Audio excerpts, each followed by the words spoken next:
McLaren. Famous for being one of the most successful Formula One teams in history and for building a series of state-of-the-art supercars.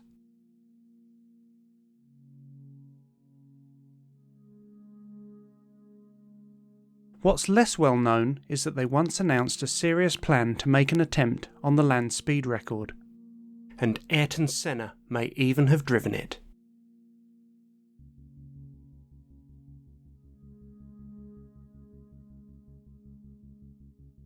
The story starts in mid-1993, 10 years after Richard Noble set his record in Thrust 2 at 633 miles per hour. Already secretly planning his own project to take the record beyond the sound barrier, Noble received a phone call from McLaren asking if he could provide them with film footage of land speed record attempts. Further calls from Noble's industry colleagues informing him that McLaren had also been in touch with them could mean only one thing: Noble had a serious rival aiming to contest his record.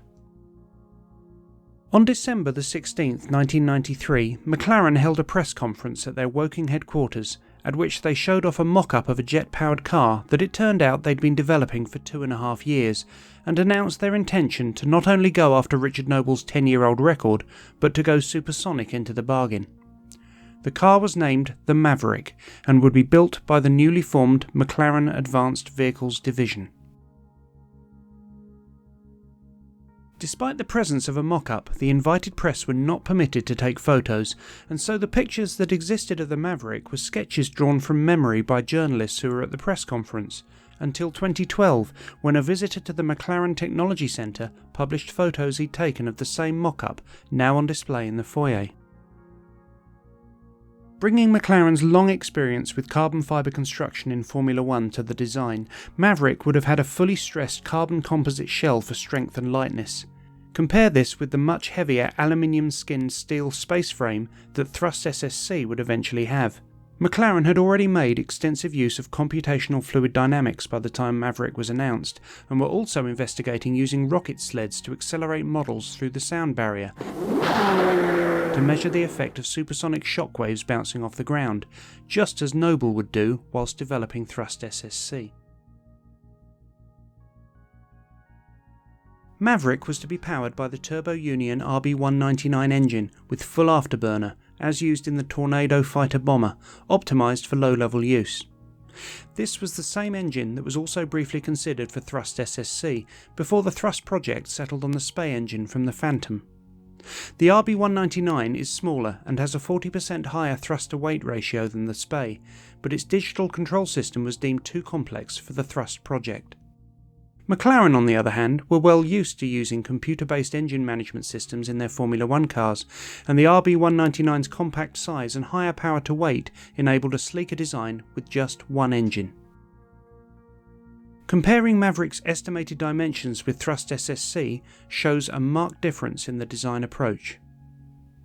Maverick would have been less than a third of the weight of Thrust SSC, and its much smaller frontal area meant it wouldn't require as much power as Noble's car needed to overcome aerodynamic drag.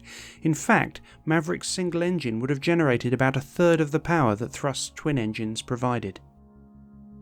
Maverick was designed with active suspension, all the rage in Formula One in that era, to help maintain the car's stability and attitude at speed, an innovation that Thrust SSC also ended up using.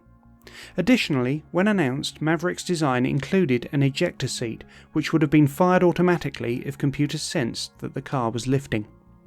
This is a different approach than that taken with Thrust SSC. Using an ejector seat at supersonic speeds and at ground level has a high level of risk, and Thrust's solution was to keep the driver in the car but to try and correct the attitude of the car if it started to lift. I've made a video about the extreme measures taken by Thrust engineers to prevent this happening. Check out my channel for more details.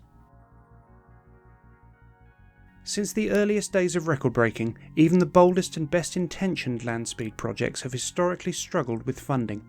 Witness the recent news that the high profile Bloodhound SSC project has gone into administration.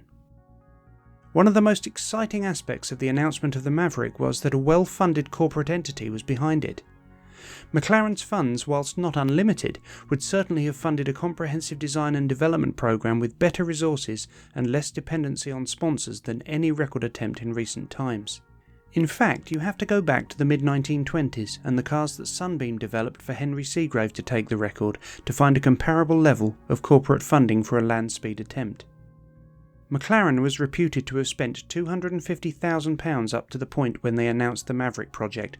That's nearly £500,000 in 2018. And with McLaren's resources, it is easy to imagine that many millions would have been made available to develop the car, in addition to the massive technical capabilities already available in-house.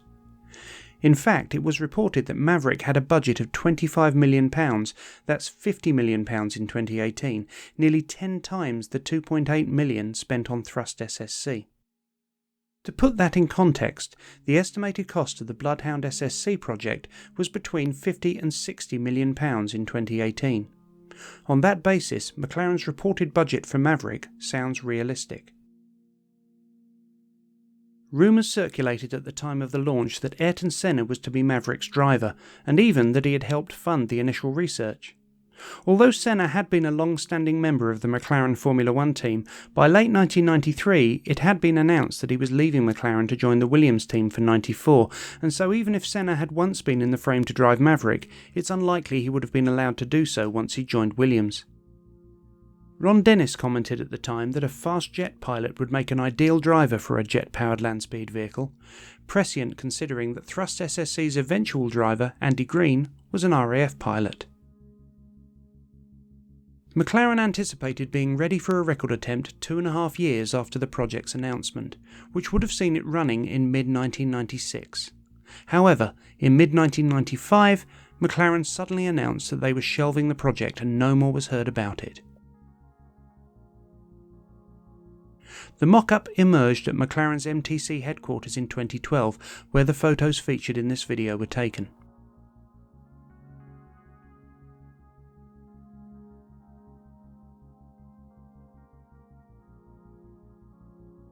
So why did McLaren's jet car project come to a screeching halt?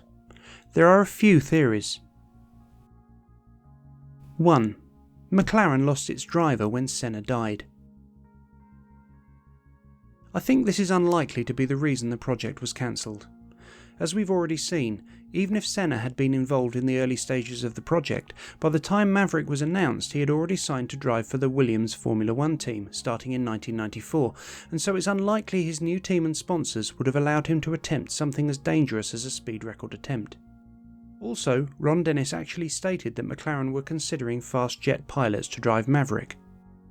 And Senna was killed at San Marino in May 1994. If he was the designated driver, why wait a further year to cancel the project? 2. McLaren didn't want to be judged as taking part in an unfair fight. In reference to the Thrust SSC project, Ron Dennis said, "We are not comfortable in being portrayed as a Goliath against a David. There is no scenario we can turn in our favour." In other words, with the Thrust project progressing and gaining public support, McLaren might be seen to be using their industrial might to crush the aspirations of another, lesser funded British team, or perhaps cause Noble to rush through his programme to compete. Or consider the reverse scenario, if Noble's Thrust SSC project had beat Maverick to the record, the Formula One giant beaten by a homegrown project with a modest budget. This is quite a credible argument for shutting down the Maverick programme, as McLaren's PR machine is as important a component in their business as any amount of technical innovation that comes out of Woking. If they couldn't see an upside to pursuing their expensive and risky programme once it was clear that Thrust SSC was a credible contender, it would have made sense to cancel Maverick. 3. McLaren had lost its Formula One mojo and needed to focus. Along with the David and Goliath theory, this is the most likely reason Maverick was cancelled. In 1993, Senna had won 5 races for McLaren Formula One, but their fortunes had changed drastically in 94 when Senna departed and they failed to win a single race. 1995 was similarly disappointing, and so it is easy to see that if the Maverick project had continued, McLaren would have faced accusations from press, sponsors and public alike that they had sacrificed their prospects of Formula One success by concentrating time and money on pursuing the land speed record. Cancelling Maverick enabled McLaren to be seen to be focusing on returning to winning form in Formula One, which they ultimately achieved in 1997. Would Maverick have succeeded? With so little data, it's hard to say with any degree of certainty, and it's true that every challenger in history has attempted the record believing that they can break it. That, after all, is the whole point. However, McLaren's Challenger was light, slippery, and the RB199 engine packed a serious punch. McLaren would have been able to fund a no-compromise program, and they already had many of the technologies and expertise required in-house. It's hard to believe that Maverick would not have beaten Thrust 2's existing 633 mph record, and it's highly likely that it would also have gone supersonic. Unfortunately, we'll never know for sure.